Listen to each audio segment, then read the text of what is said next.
Buenos días. Buenos días a todos. Espero que hayan disfrutado el tiempo de la alabanza. Yo sé que una de las alabanzas que hicimos está un poco fuera de lo normal, pero espero que hayan disfrutado bastante la letra. O sea, la letra de ella es maravilloso.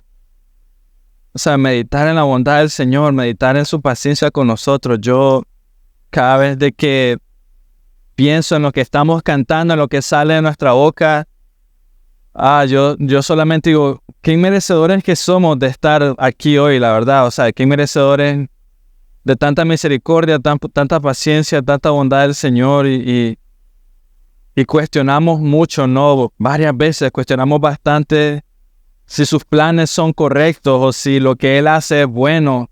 Lo meditamos con lo que sucede en nuestra vida y eso es lo peor que podemos hacer, porque nuestra medida de la bondad de Dios no es lo que sucede en nuestra vida, sino quién es Él y su fidelidad, nada más. O sea, Él es quien es fiel. Y la razón por la que digo esto también es porque hoy vamos a entrar al segundo mandamiento. Y para serles honesto, a nuestra cultura nicaragüense, del mandamiento 2 en adelante es difícil. O sea, es difícil recibirlo. Lo que vamos a escuchar hoy es un poco o bastante en contra de nuestra cultura o las raíces como nicaragüenses. Pero tienes que recordar que no se trata de lo que sientes. Nunca se trata de lo que sientes, sino de quién lo dice y por qué lo dice. O sea, tu mirada debe estar puesta en Él. Entonces hoy vamos a estudiar Éxodo 20, del 4 al 6.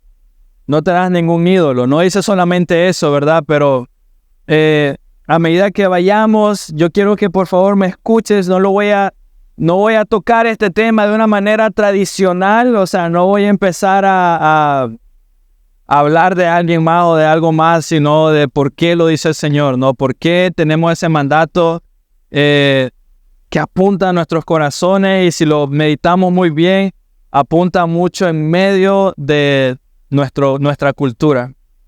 Así que oremos. Señor Dios, gracias por lo que hemos alzado nuestras manos, cantado, alabado tu santo nombre, Dios, pero también en este momento ruego por los niños arriba, Dios, por el tiempo. Protégelos, líbrelos de todo mal, Señor, que disfruten, que aprendan de ti, Señor, que te amen con todo el corazón, que te conozcan mucho mejor de lo que nosotros podemos pensar. Señor, te suplico por el tiempo ahorita de la exposición de tu palabra, de predicar tu palabra, Dios, que atraviese nuestra mente, nuestro corazón, que haga una cirugía, corazón abierto, que quite todas las mentiras, Señor, todo el enojo, amargura, lo que sea, y que solamente seamos llenos de ti, Dios. Seamos transformados, que nuestra mente, nuestro corazón, nuestras emociones, nuestras decisiones sean transformadas por la fidelidad de tu palabra, Dios, en Cristo Jesús. Amén.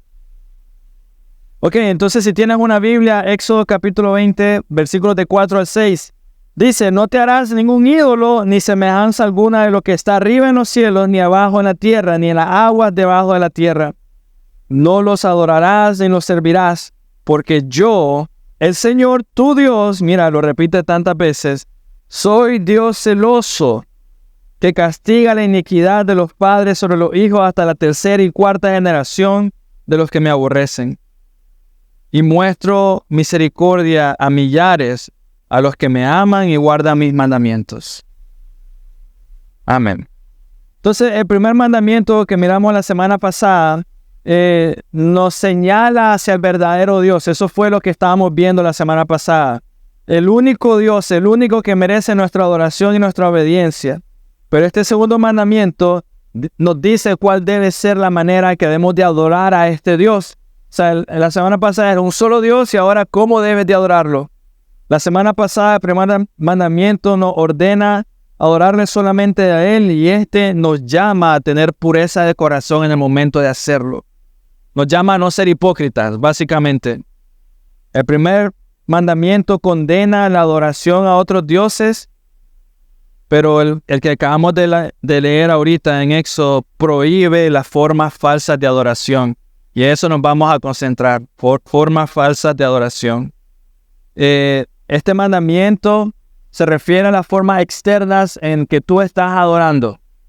las formas externas. El primero habla sobre el corazón, pero luego que tocamos el corazón, obviamente se va a representar o se va a demostrar en la forma de cómo tú lo haces en el exterior. Lo que está en tu corazón va a definir la forma como adores al Señor en el exterior. Y él termina en el versículo 6, guardar mis mandamientos, dice él. Y eso es lo que nos pide el Señor. La Biblia, hermanos, y miren, esa palabra es muy importante. No dice que Dios muestra misericordia a miles de personas que conocen sus mandamientos. No dice eso. No dice al final, conozca mis mandamientos y seré misericordioso con ustedes. No. Sino que él dice, guarden mis mandamientos. Guárdenlos. Guárdenlos. Conocer sus mandamientos sin guardarlos no es nada. Pero muchos caminan así, muchos conocen, muchos saben. Lo hablamos en la introducción, muchos saben. Adora al Señor tu Dios, solamente hay un Dios. Muchos saben los que siguen, no tomarás el nombre de Dios en vano. Muchos lo conocen, luego santificarás las fiestas. Muchos lo saben. Yo sé que lo han escuchado muchas veces, pero hay una gran diferencia entre conocer y guardar sus mandatos. Hay una gran diferencia. Conocer sus mandatos no nos da derecho a exigir misericordia de Dios, pero así somos. O sea, conocemos, sabemos, pero nos sentimos que podemos exigirle a Dios que sea misericordioso con nosotros cuando no eres obediente, cuando no guardas sus mandamientos. Así que lo que estamos viendo ahorita no es una regla que debes saber, es una regla que debes obedecer. Y él comienza así, no te harás ningún ídolo, ni lo adorarás, ni lo servirás. Escucha las palabras que Dios usa, ni lo adorarás, ni lo servirás.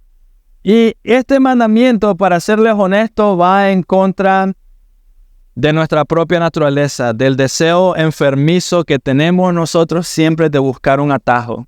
Siempre estamos buscando cómo llegar un poco más rápido al Señor, encontrar algo que nos hace sentir bien, porque así Dios se siente mejor adorado. Siempre tenemos esa tendencia a buscar un atajo, esa tendencia a facilitar las cosas para sentirnos bien con nosotros mismos, ayudarte a llegar más rápido, sentirte seguro de que el atajo que estás tomando logra tu objetivo, estar más cerca de Dios.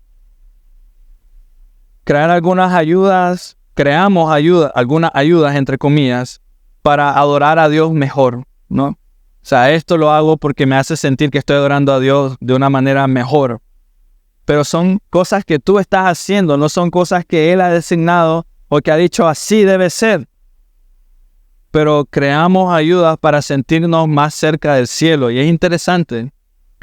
Hacemos cosas que nos hacen sentirnos más cerca del cielo y no tiene sentido porque es el cielo. O sea, es la santidad, es Dios, pero algo terrenal nos hace sentirnos más cerca del cielo. Algo material, algo que solamente nuestros sentidos pueden percibir, ¿no? O nuestras manos pueden palpar. Yo les diría, digamos que te estás preparando para una carrera.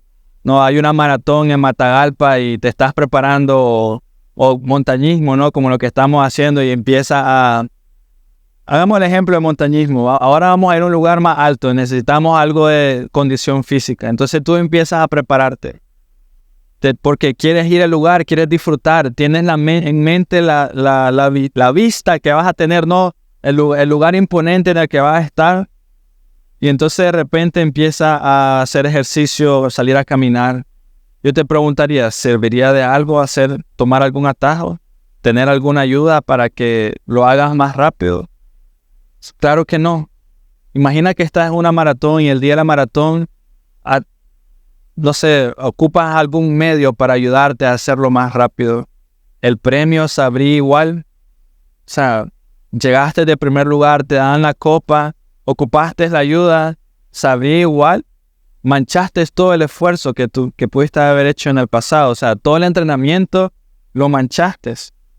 Pero realmente solo el esfuerzo consciente de un corazón completamente derramado hacia el premio será suficiente. O sea, y es interesante, ¿no?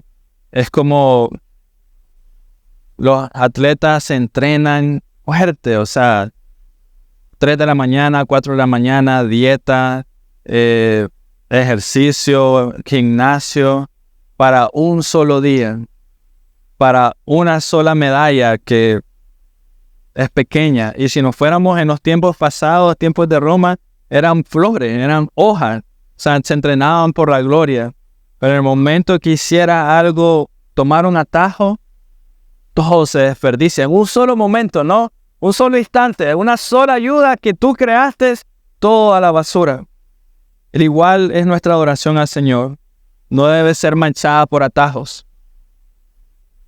No hay nada que deba tomar el lugar de un corazón verdaderamente quebrantado delante de Dios. Nada. O sea, no hay nada que puede, incluso, no hay nada que debe, pero no hay nada que puede tomar el lugar de un corazón verdaderamente quebrantado. Si no, mira, Isaías 57, mira lo que dice. Si tu meta es los cielos, escucha. Isaías 57, versículo 15. Porque así dice el alto y sublime que vive para siempre. Está hablando de Dios, Isaías, cuyo nombre es santo. Ya ha hecho 3 características de él. Alto, sublime, nombre santo. Yo habito en lo alto y santo, y también con el contrito y humilde de espíritu. Yo habito en lo alto y santo, y con el contrito y humilde de espíritu, para vivificar el espíritu de los humildes y para vivificar el corazón de los contritos. Isaías 57:15. No hay nada que pueda tomar el lugar de un corazón quebrantado para el Señor. Ningún atado que puedas tomar. Nada. Yo habito, el sublime y alto, el santo, habito en lo alto y lo santo, y también con el contrito y humilde de espíritu. Ese debe ser tu anhelo. Un corazón humilde y quebrantado para el Señor. Nada puede tomar su lugar. Ahora, la pregunta obvia después de escuchar este mandato es, ¿cómo puede alguien pintar una deidad? ¿Cómo puede alguien pintar a Dios o hacer una escultura de Dios? ¿Cómo puede alguien hacer algo parecido? ¿Cómo puedes hacer una imagen de algo que nunca has visto? Esa es la pregunta que debes de hacerte. ¿Cómo puedes pintar o crear algo que nunca has visto? Por tanto, hacer una imagen verdadera de Dios es imposible. O sea, si lo piensas un poco, ni siquiera los apóstoles dejaron una imagen de Jesucristo clara. Al día de hoy no tenemos una imagen clara de quién era Él o cómo se miraba su rostro. Nadie ha visto a Dios, y es porque Dios es espíritu. Dios es espíritu. Juan 4:24 lo dice, Dios es espíritu y los que lo adoran, aquí viene lo que Dios quiere. Si lo quieres adorar, debes de hacerlo en espíritu y en verdad. En espíritu y en verdad. Juan 4:24. Y te voy a dar algunos ejemplos prácticos. El trabajador es mejor que el trabajo. El constructor es mejor que la estructura. Pero nadie se inclina, o sea, sería una locura realmente. Si viene un escultor y hace una escultura, realmente no tiene sentido de que te inclines ante la escultura si ahí tienes al escultor al lado, ¿no? O sea, no tiene sentido alguno.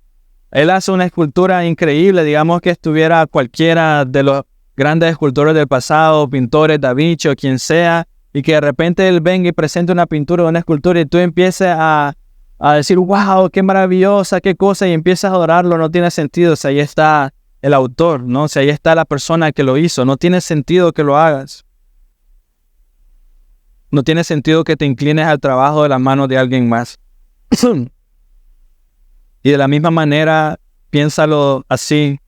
Si viviéramos en el tiempo de los reyes y estuviera un rey aquí delante de todos nosotros y el rey estuviera sentado en su trono, pero al lado hubiera una pintura del rey, tendría sentido que viniera y te inclines delante de esa pintura y no te inclines delante del trono del rey que está ahí presente. No tiene sentido. Que lo pases a él, o sea, que no le hagas caso al trono y al rey mismo y que vayas donde la pintura y te inclines ahí, no tendría sentido. Y si lo piensas de esta manera, es todavía una locura mayor inclinarse ante una imagen de Dios cuando Dios mismo está presente en todas partes. Piénsalo. Es una locura. No tiene sentido. Y trayendo el ejemplo un poco más a nuestros tiempos, Si alguna vez te has enamorado, yo recuerdo esto, tenías como 9 años, recuerdo la primera vez que escuché algo así. No lo entendí, obviamente, no me había enamorado, pero recuerdo el ejemplo. Pero si alguna vez te has enamorado y tienes la foto de esa persona que amas, yo te pregunto, ¿qué prefieres? ¿Prefieres tener la foto o prefieres tener la persona? No tendría sentido que tú digas, no, esa foto es lo mejor para mí. ¿Cómo la amo? ¿Cómo la adoro? Cuando tienes a la persona al lado, no tiene sentido. Es una locura. Nadie que verdaderamente conozca a Dios como Dios es en realidad, nadie que verdaderamente conozca al Dios vivo necesita una imagen. Nadie. Sería como el ejemplo de la persona que amas. Lo amas porque lo conoces, ¿no? Si no, sería una locura que dijera que lo amas. Pero sería una locura mayor. No, prefiero la foto que a la persona. Nadie que verdaderamente conozca al Dios vivo en realidad necesita imágenes que lo ayuden a su devoción y a su adoración a Dios. Nadie. Si lo conoces verdaderamente, no lo vas a necesitar. Nadie que disfrute comunión diaria con Cristo, y escucha mis palabras, nadie que disfrute una comunión diaria con Él, comer manjares con Él, alabarlo a Él, adorarlo a Él, como acabamos de hacer y que lo hace de todo corazón, no necesita imágenes de Él que lo ayuden para hacerlo mejor. No lo necesitan. La presencia de Dios está tan impresa en el corazón de esa persona como una fuerte roca, y es la fe quien le vuelve una realidad palpable, el Señor. O sea, yo creo que te ha pasado algunas veces en los tiempos de alabanza, o el domingo pasado yo sentí lo mismo con ustedes aquí al final en oración. Algunas veces que uno sabe, wow, gracias Señor, es como que Él está ahí, su presencia está ahí, tú lo sabes, lo entiendes. Y nadie que ha experimentado eso se atrevería a decir, no, prefiero otra cosa. ¿Quieres eso? Lo buscas, anhelas más. Es tu deseo. Y es la fe la que la vuelve una realidad palpable. Es conocerlo a Él. Nosotros sabemos a qué cosas se inclina nuestro corazón, ¿no? Sabemos cuando nuestro corazón va en una dirección y en otra. Sabemos. Lo sentimos, lo vivimos, lo experimentamos. Y algunas veces puedes sentir orgullo de un trabajo bien hecho, sea lo que sea. Hiciste una pintura, una escultura, diseñaste algo, no sé, y te puedes sentir orgulloso de haber hecho un buen trabajo, pero luego el corazón te recuerda, es de mi Señor que debo sentirme orgulloso, no de lo que hice. Es de Él porque Él me dio la creatividad para hacerlo, o la inteligencia, porque yo soy tonto, lo sé, yo no hago algo así, yo no puedo. La fuente de todo gozo siempre debe ser Él. No tanto nuestras familias, no tanto tus hijos, no tanto tu esposo, no tanto tu esposa. Mira, cometemos ese error tan seguido. ¿Quién te dio tus hijos? ¿Quién te dio tu esposa? ¿Quién te dio tu esposo? Cometemos mucho ese error. Él es la fuente del gozo, Él te dio tu familia, por tanto, Él debe ser la fuente de todo. No te harás ningún ídolo, ni tu propia familia. Pero sucede, tus hijos son más importantes, tus decisiones giran en torno a ellos. Hermanos, no te harás ningún ídolo. También debo decirles que existen personas que toman este mandato al extremo, ¿no? Siempre hay. Llevan este mandato a un punto que lo usan para condenar cualquier cosa, cualquier imagen, o sea, cualquier como estatua, cualquier pintura, lo que sea, lo llevan a un extremo y tratan incluso, les recuerda la maldad del hombre y tratan incluso de destruirlos. Pero lo que debemos de recordar de este mandato es que Dios no condena la creatividad.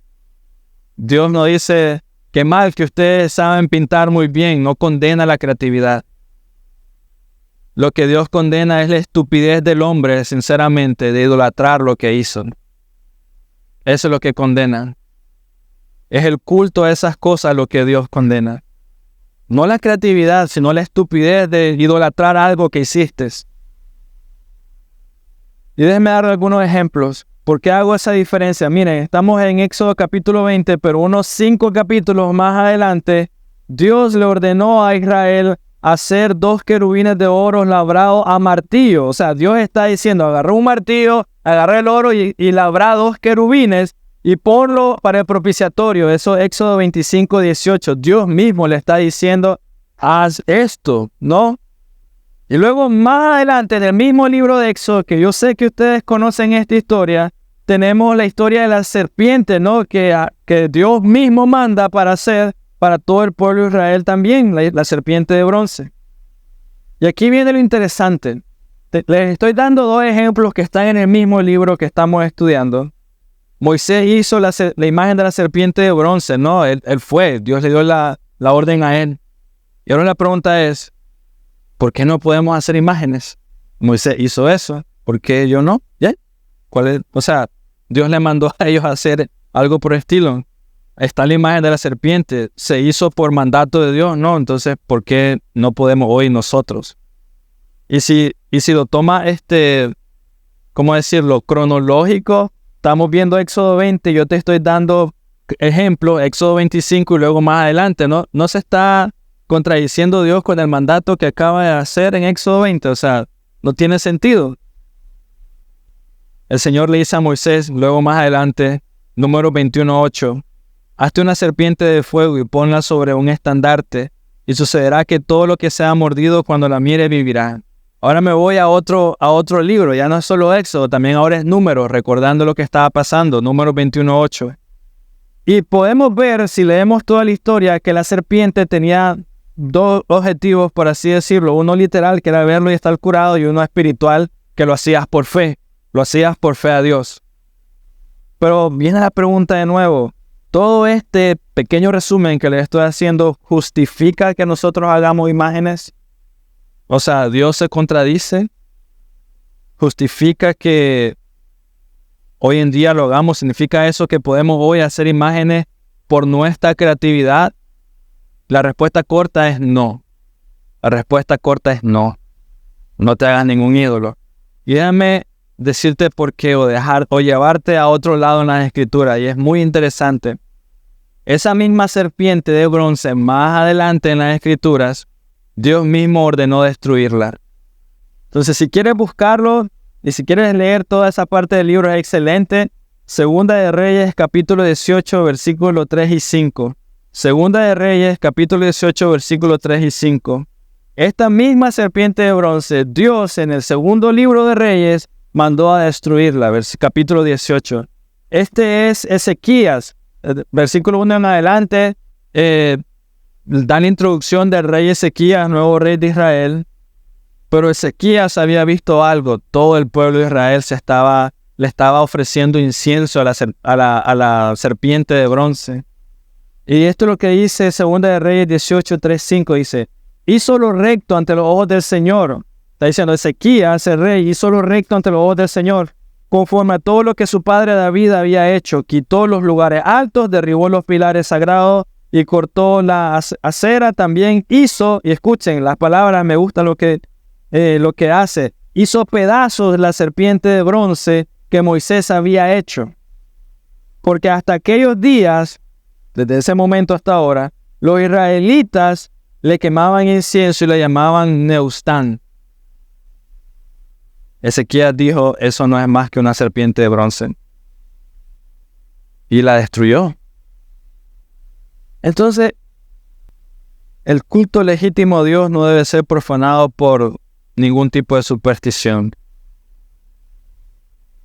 Es interesante, yo he escuchado mucha gente ocupar la serpiente de bronce para explicar lo de los ídolos, pero bueno, más adelante aquí está, Segunda de Reyes, destruyanla, no debe haber nada que tome mi lugar.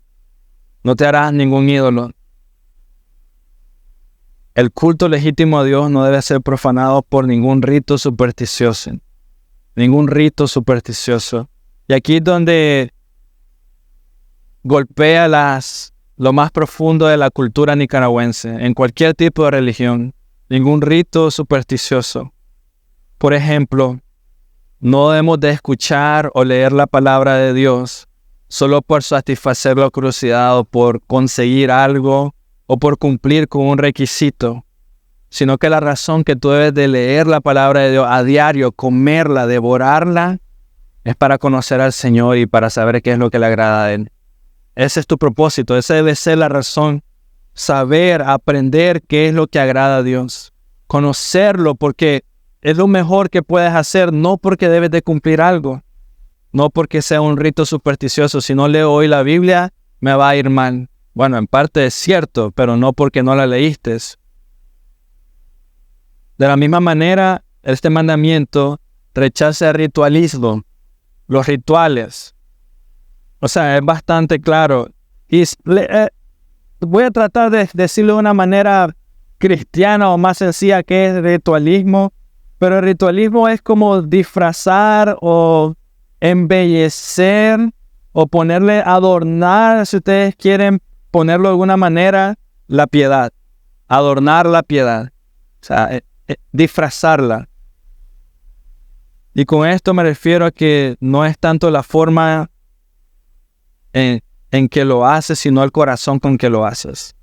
No es tanto cómo se ve por fuera, sino el corazón con el que lo estás haciendo. El ritualismo hace lo contrario, se preocupa más por el exterior y no por el interior. Y déjame darte más ejemplos. ¿De qué sirve, y piénsalo genuinamente, de qué sirve que yo me pare frente a ustedes, vestir elegante de saco o corbata si ustedes quieren? Tener un doctorado en divinidades, pero pensar que mi trabajo es simplemente exponer la palabra. Y no venir con un corazón que sabe que está predicando la palabra de Dios. Y que lo que yo digo, o sea, va en contra de mi propio corazón y mi propia alma. Que mi anhelo sea hablar al corazón de ustedes. O sea, realmente que ustedes puedan conocer más y más a profundidad quién es el Señor. O sea, una persona viene, o sea, ¿de qué sirve que yo tenga tantos estudios, pero no me interese que ustedes se alimenten genuinamente de la palabra de Dios? ¿De qué sirve? ¿De qué sirve que Retzel venga todos los domingos, se prepare, haga un programa, que escoja muy buenas canciones para que nosotros cantemos? ¿De qué sirve eso? Venir al frente, cumplir con eso, pero ya, solo cantar canciones. ¿De qué sirve? Esos son rituales. Dios quiere el corazón y no tanto la canción. Dios quiere tu corazón. Ahí es donde le damos gracias al Señor, porque no importa la voz tan terrible que tengas, siempre y cuando tengas el corazón está bien, ¿no? O sea, no importa, o sea, no importa el destiempo o lo que sea, lo que importa es que tu corazón desea alabarlo a Él. Dios quiere el corazón y no tanto la canción. Cuando caemos en ritualismo, hermanos, el problema es que olvidamos el corazón. Olvidamos por qué lo estás haciendo. Y nos concentramos en la acción. O sea, cuando caes en ritualismo, te olvidas de tu Salvador y sus manos atravesadas. Piénsalo así. Cuando caes en ritualismo, te olvidas del Señor Jesús y sus manos atravesadas y te concentras en ti y la obra que hacen tus manos. Esa es la gran diferencia. Una te lleva a poner la mirada en ti, pero la otra te lleva a concentrarte solo en Él. No te hagas ningún otro ídolo. Muchos corazones no son sinceros delante de Dios, para serles honestos. Mucha gente viene a la iglesia, se para enfrente y no son sinceros delante de Dios. Hayan consuelo en el hecho de que están cumpliendo su tarea. Hice el sermón hoy, lo terminé. Estoy satisfecho. No es una tarea. Canté, terminé el programa, todos aplaudieron. No es una tarea. Es adorarlo, es amarlo. Es estar aquí con todo tu corazón y decirle: Señor, gracias. Señor, me consume. Señor, tú me llenas. Señor, te necesito. Pero cuando piensas en estas cosas, tu mente ya cayó en el ritualismo. Haciendo una demostración exterior de religión. Yo te pregunto, ¿acaso Dios solo merece tu cuerpo pero no tu corazón? Pregúntate, Dios va a estar contento de que tú demuestres por fuera que todo está bien y estás haciendo las cosas bien, pero tu corazón esté por otro lado. Es correcto darle a Dios parte de ti en lugar de todo. Es correcto darle a Dios tus manos y tus pies, pero que tu mente y tu corazón esté pensando en otra cosa. Es correcto que estés incluso de rodillas ahorita en la iglesia, no delante, aquí, enfrente, pero que tu mente esté pensando en locuras. Es correcto. Lo peor es que no nos damos cuenta y no lo vemos. Te levantas del trono, te levantas de enfrente cuando estás arrodillado y vas contento. Sales contento porque estuve de rodillas. No sirve de nada. Nos sentimos los más santos por cumplir una tarea. Nos sentimos los cristianos más grandes por venir a limpiar tal vez la iglesia y nadie más lo hace. Pero tenemos una frialdad hacia el Señor. O sea, tu corazón no está como llorando o anhelándolo a Él o meditando en su santidad. Solo estás concentrado en cumplir lo externo. Nos hace falta celo de Dios, nos hace falta honrarlo a Él con nuestros labios y honrarlo a Él con nuestro corazón. Mira, hoy en la iglesia hay mucha alabanza y mucha predicación, pero hecha de una manera separada, o sea, solo por fuera, que se mire bien, pero el corazón está por otro lado. La gente, hermanos, tristemente pide alabanzas de fuego, lo he escuchado aquí, como quieren alabanzas más de fuego, más llenas del Espíritu, pero no los escuchas pidiendo un corazón quebrantado por el Señor, como leímos en Isaías. La gente puede acercarse y pedirme a mí una prédica con muchas promesas o profecías, si ustedes quieren, no sé, o diciendo cosas buenas para sus vidas, pero no piden un corazón dispuesto a obedecer al Señor. Tienes que convencerlos. O sea, tienes que hacer de todo, ingeniártela de tantas formas para que ellos estén dispuestos a obedecer a Dios. No te haga otros ídolos. El amor a Dios se evidencia en el cumplimiento de sus mandatos, en guardar sus mandamientos, no tanto en cumplir con los rituales. Y esa es la cosa que debe quedar en tu mente hoy. Guardar sus mandamientos, no tanto cumplir con los rituales. Dios debe ser adorado en el corazón y no pintado por los ojos, hermanos. Ese es tal vez el pequeño resumen de todo lo que has escuchado hoy. Dios debe ser adorado completamente con todo tu corazón y no pintado con tus propios ojos. O sea, no es lo que tú hagas. Pero algunos de ustedes podrían preguntarme, ¿cómo podemos concebir a Dios o conocerlo apropiadamente si no podemos hacer ningún tipo de imagen o semejanza? O sea, necesito ver algo. Y la respuesta es, debes hacerlo por medio del Espíritu. Conócelo por medio de su santidad, conócelo por medio de su misericordia, conócelo por medio de su justicia, conócelo por medio de su bondad, conócelo por medio de la paciencia que ha tenido contigo y conmigo, conócelo por medio de sus atributos. Otro detalle, hermano, que debes de notar sobre este mandamiento es la cantidad de palabras que hay. Mira, si recuerdas, la semana pasada solo fue el versículo 3 y ahorita este segundo mandamiento es 4, 5 y 6. Un solo mandato. Dice, no te harás ídolos ni de ninguna semejanza de lo que hay en arriba en el cielo, ni debajo en la tierra, ni en las aguas, ni debajo de la tierra. No los adorarás ni los servirás. ¿Por qué el Señor, piénsalo, se tomó la necesidad o el tiempo de poner tantas palabras en un solo mandato? ¿Por qué no fue claro y dejarlo nada más, no te haga otros ídolos? ¿Por qué no fue así, sencillo? Él conoce tu corazón. Él sabe lo propenso que eres a poner otras cosas por encima de Él. Él sabe lo rápido que te olvidarás de Él. Él sabe lo rápido que pondrás a tus hijos por encima de Él, a tu esposo, tu esposa, tu casa, tu trabajo, el dinero. Él sabe lo rápido que colocará tu comodidad por encima de Él. Él lo sabe. Por eso tantas palabras. Y déjame darte un ejemplo práctico. ¿Recuerdas a Salomón, el hombre más sabio? No creas que porque eres inteligente te vas a librar de de idolatrar ídolos. ¿Qué le pasa a Salomón? El hombre más sabio, el que tenía más dinero, no había alguien más como él. Se juntó con un yugo desigual o con varios yugos desiguales. ¿Y qué sucedió? Idolatró. Se fue con esos dioses. El Señor sabe. El Señor sabe por qué puso este mandato para ti. El Señor sabe por qué necesitas escucharlo y recordarlo. Solamente a mí. Puedes ver la importancia, ¿no? También el Señor nos da razones para cumplir este mandato.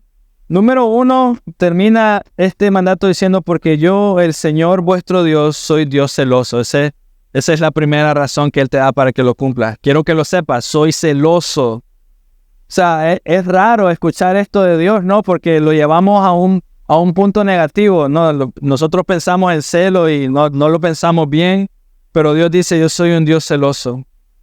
La primera razón por la que Israel no debe idolatrar, hacerse otras imágenes, porque Dios es celoso.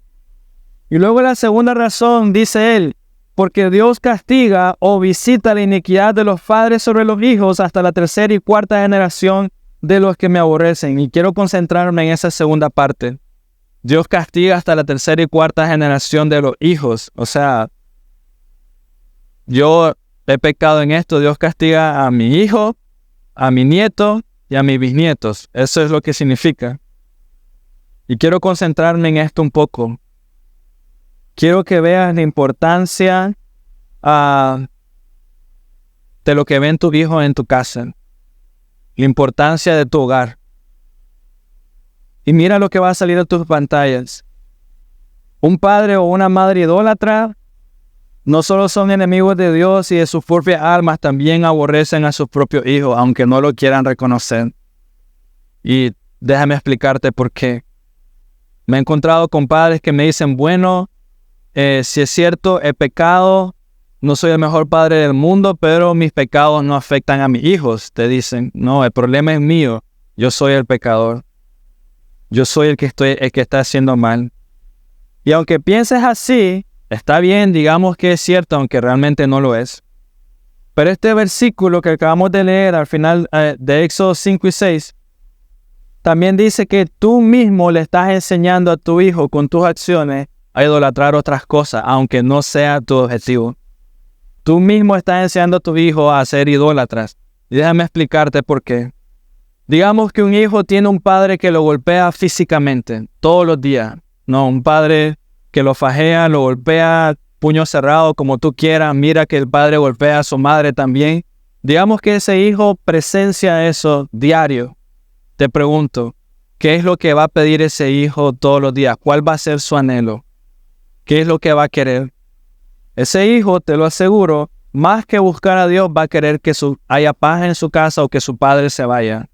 Eso va a ser su objetivo principal. Y va a tener razón, es cierto, nadie quiere estar ahí. Pero quiero que veas que ese hijo va a anhelar más la ausencia de su padre que Dios. Y te lo voy a enviar de otra manera. Imagina un hijo que tiene un padre alcohólico. Todos los días el padre llega borracho a la casa, ¿no? Y todo lo que eso conlleva, vómitos y lo feo que se vea, peleas con tu mamá y lo que sea. Yo te diría, es posible que por ver todo eso en tu niñez, es posible que hoy tú detestes el alcohol, es posible que eso pase. Lo digo porque a mí me sucedió.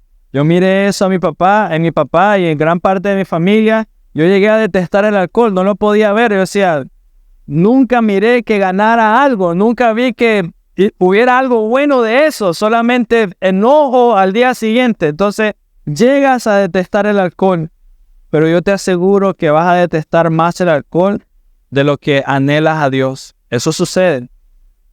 Vas a detestar más los borrachos en la calle, el enojo de verlos porque te va a recordar a tu padre. Vas a detestar más eso de lo que anhelas conocer a Dios, de lo que anhelas amarlo, servirlo. Y con esos dos ejemplos, padres, quiero que vean, te estás convirtiendo en enemigo del alma de tu hijo también. Al no limpiar el camino tú mismo. Ese es tu privilegio, ese es tu deber. Tu privilegio y deber es limpiar el camino para tu hijo, para que Dios, conocerlo a Él, sea sencillo para tu hijo, más de lo que fue para ti. Ese es tu deber, para que el Señor pueda morar con tranquilidad en el corazón de tu hijo. Pero quiero que veas, cuando tienes la actitud de, bueno, es mi pecado, son mis problemas, soy yo, no es él, o no son mis hijos, soy yo el que tiene el problema, estás teniendo una actitud tan pasiva que no estás haciendo lo que debes hacer, limpiar el camino para que tu hijo conozca al Señor. Estás siendo cobarde. No estás trabajando como debes hacerlo. Es tu privilegio limpiar el camino para que tus hijos conozcan al verdadero Dios. Lo digo como hijo y como padre también. Es tu privilegio. ¿Cómo hubiera querido yo que mi padre orara conmigo? Que abriera una Biblia. Que me enseñara quién es el Señor. ¿Cómo hubiera querido que eso sucediera? Lo entendí hasta que otra familia, otro hombre, otro padre de familia de otra casa me tomó debajo de su ala y me enseñó que era un devocional familiar. Hasta ese momento. Es tu privilegio, Padre, hacerlo y es tu deber. Un hijo que ve a su padre perdido en alcohol, un padre piadoso evita la ira de Dios sobre sus hijos. Un padre piadoso lleva a su hijo a los pies del Señor. Así que, hermanos, no se trata tanto de que Dios castigue al hijo y al nieto y al bisnieto, no es eso. Porque en otra parte también Dios dice, mira, 2 de Crónicas 25:4, y luego te lo voy a explicar, no es que Dios se contradizca, ya lo miramos antes. Dice, no se dará muerte a los padres por culpa de los hijos, ni se dará muerte a los hijos por culpa de los padres, sino que cada uno se le dará muerte por su propio pecado. O sea que Dios es fiel. También en otro lado, Ezequiel 18:20 dice, el alma que peque, esa morirá. El hijo no cargará la iniquidad del padre, ni el padre cargará con la iniquidad del hijo. La justicia del justo será sobre él, y la maldad del impío será sobre él. O sea que Dios es justo. Dios no se contradice en estos versículos en Éxodo diciendo que va a castigar a la tercera y cuarta generación. No se está contradiciendo el Señor. No está diciendo de que Dios quiere que la tercera y cuarta generación sufran. Lo que sí está diciendo es que estos hijos van a sufrir las consecuencias del pecado de sus padres, eso sí. No serán condenados, pero sí van a sufrir las consecuencias del pecado de sus padres. Y también hay algo importante que debes ver. Dice, tercera y cuarta generación de los que le odian. Otros dicen que lo aborrecen. O sea, va a castigar la tercera y cuarta generación. De esa tercera y cuarta generación, aquellos que odian a Dios y lo aborrecen. No aquellos que lo buscan y lo adoran. ¿No? Es muy claro el Señor. No es como que a cualquiera, ya sea que hagas el bien o hagas el mal, Dios te va a aborrecer por culpa de tu padre. No es eso. Dios va a aborrecer a quienes lo aborrecen a Él. Eso sí. Así que para terminar, hermanos, algunos consejos que debes hacer. Ora para que Dios te guarde. Eso es lo primero. Ora para que sea Él el que te sostenga. Ora e implora, Señor, no me permitas que me equivoque. No dejes que ponga mi mirada en otro lado. Señor, ayúdame a no sentirme satisfecho con esto, con algo en la tierra. Ayúdame a estar satisfecho contigo. Nada más. 2, ora para que Dios conserve las ordenanzas puras y las predicaciones poderosas entre nosotros. Ora por mí. En pocas palabras, ¿en qué momento comenzó a entrar la idolatría en el pueblo de Israel? En el momento que hubieron sacerdotes que no fueron celosos de la santidad de Dios, que pensaron que era mejor las masas que ser celosos por quien Dios es. Número 3, recuerda que Dios es misericordioso con aquellos que no lo provocan con sus imágenes. El versículo 6 dice, que Dios muestra misericordia a millares, a los que lo aman y guardan sus mandamientos, dice el Señor. Y escúchalo, Él muestra misericordia. Hay un ejemplo muy bueno, te recomiendo que lo leas, Éxodo 33, del 18 al 19. Moisés viene y le dice a Dios, Señor, por favor, quiero ver tu gloria. Yo nunca había notado esto, lo noté cuando estaba estudiando para este sermón. Moisés le dice, Señor, muéstrame tu gloria. Y Dios le respondió, no que le mostraría su gloria. Dios le dijo, te voy a mostrar mi misericordia. Se lo cambió. Moisés dice, muéstrame tu gloria. Y Dios, te voy a mostrar mi misericordia. Éxodo 34, 6 dice que el Señor pasó delante de él. O sea, un capítulo después, el Señor pasó delante de él y proclamó, el Señor Dios compasivo y clemente, lento para la ira y grande en misericordia y verdad. Dios con eso le estaba diciendo a Moisés, Moisés, tú no necesitas ver mi gloria, necesitas mi gracia, necesitas mi misericordia, porque de lo contrario morirás. La misericordia de Dios, hermano, es lo que tú y yo necesitamos, urgente. Y la buena noticia es que su misericordia es abundante, es grande. En nuestro texto lo demuestra. Él dice que Él visitará la iniquidad de la tercera y cuarta generación, pero luego sigue diciendo que Él muestra misericordia por 1000 generaciones. La misericordia de Dios es grande. La misericordia de Dios es permanente. Salmo 103, 17 dice, pero la misericordia del Señor es desde la eternidad hasta la eternidad para los que le temen y su justicia para los hijos de los hijos. Eso es lo que necesitamos. Su misericordia es por toda la eternidad. La misericordia de Dios es rebosante, colma el vaso y se desparrama, fluye por siempre. Salmo 136 dice por todos lados, dice una oración y luego, porque su misericordia es para siempre. Dice, el Señor es bondadoso, fiel, su misericordia es para siempre. El Señor es bueno y misericordioso, su misericordia es para siempre. El Señor ha sido paciente contigo, su misericordia es para siempre. Dios muestra misericordia al perdonarnos, hermanos. Dios no solamente provee. Dios no es misericordioso solo porque te da alimento y porque provee por un trabajo o porque te da una casa o un vehículo o lo que sea o familia. Pero Él es misericordioso porque perdona tu maldad. Eso es lo que necesitas. Más que alimento y trabajo, ser perdonado de tu maldad.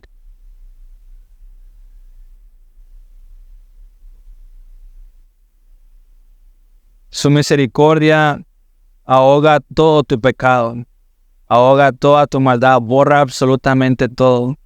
Su misericordia es más grande que cualquier cosa que tú hayas hecho o dicho. Mira, piensa en esto. La misericordia de Dios es tan grande que algunos de los judíos que estaban ahí el día de su crucifixión mancharon sus manos con la sangre de Dios. Pero fue esa misma sangre que perdonó sus pecados. Así de grande es la misericordia del Señor. ¿Quieres conocer la misericordia de Dios?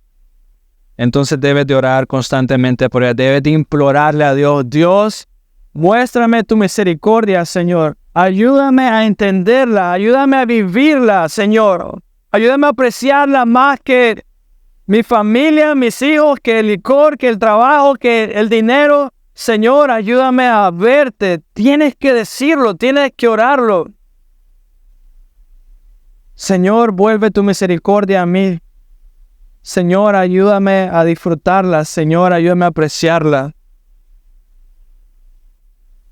Debes de implorar, Señor, no me des misericordia común. No me des solo alimento, no me des solamente ropa, sino que, Señor, por favor, dame misericordia que me perdona, dame misericordia que me llena, dame misericordia que me lleva al Salvador, que me alimenta de Él. No son solo cosas, es Él. Dios debe ser amado principalmente por lo que Él es. Y debe de recordar eso. No lo que Él te da, no lo que puedes percibir por lo que Él es, quien Él es. Tu mente debe pensar solo en Dios. Tu voluntad debe elegirlo solo a Él. Tu corazón debe tener hambre y sed solamente de Él. Eso es lo que debe de pasar. ¿Qué es lo que hacen los ídolos? ¿Qué es lo que hacen las imágenes? Nos atrapan. Nos hacen pensar que Dios es eso. Encierra nuestra mente y nuestro corazón a una imagen que ni siquiera es real o correcta. No nos permiten crecer, no nos permite reconocer que tu pecado es grande y que su santidad es inmensa. Una imagen pequeña hace que pienses que tienes un Dios pequeño. Él es más grande que eso, más grande que todas las estatuas que puedan haber en este mundo, más grande que cualquier cerro, que cualquier lago. Su santidad, su misericordia, su paciencia y su bondad es mucho más grande de lo que tú puedas imaginar o pensar. Y la disfrutas y la tienes en el momento que lo confiesas con tu corazón y que dices: Señor, te necesito, ayúdame.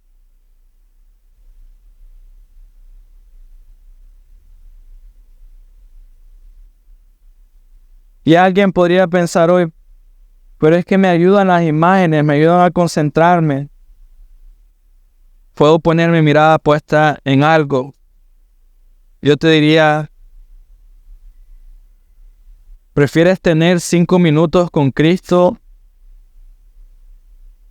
o pasar viendo imágenes toda tu vida? ¿Prefieres estar delante de Él por toda la eternidad o ver una imagen por toda la eternidad?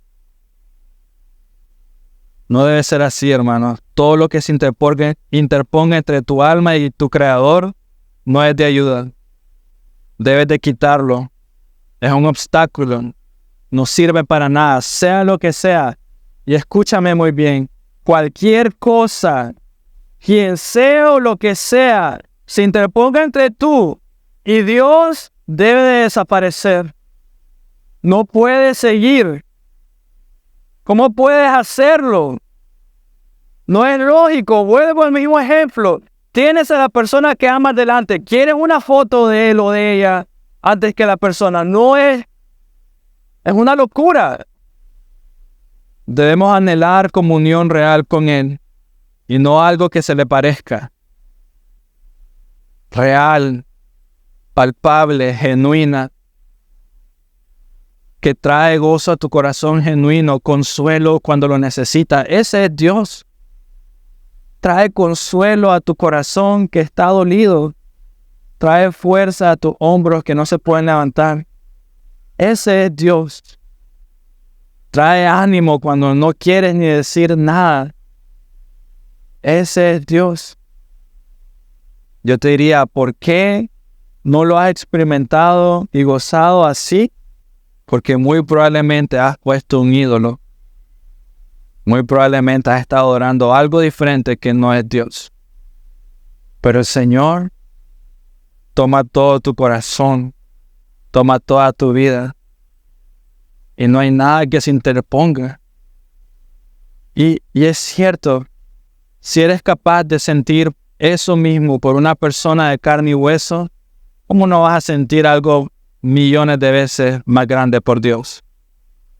Es cierto. Pero no queremos ver.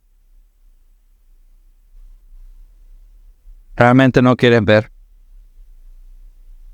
Así que, hermanos, arrepiéntete de tu pecado y implora al Señor. Solamente tenerlo a ti, Señor. Dios, gracias por tu palabra y pues ayúdanos a verte. Ayúdanos a conocerte, Señor. Ayúdanos a ser llenos de ti nada más, Señor. Ayúdanos a quitar cualquier cosa que estorbe, que no nos deje ver, Dios. Incluso mis manos, si son ellas, mis pies, Señor. Ayúdame, Dios, a apreciarte, a conocerte, a amarte, a valorarte, Dios.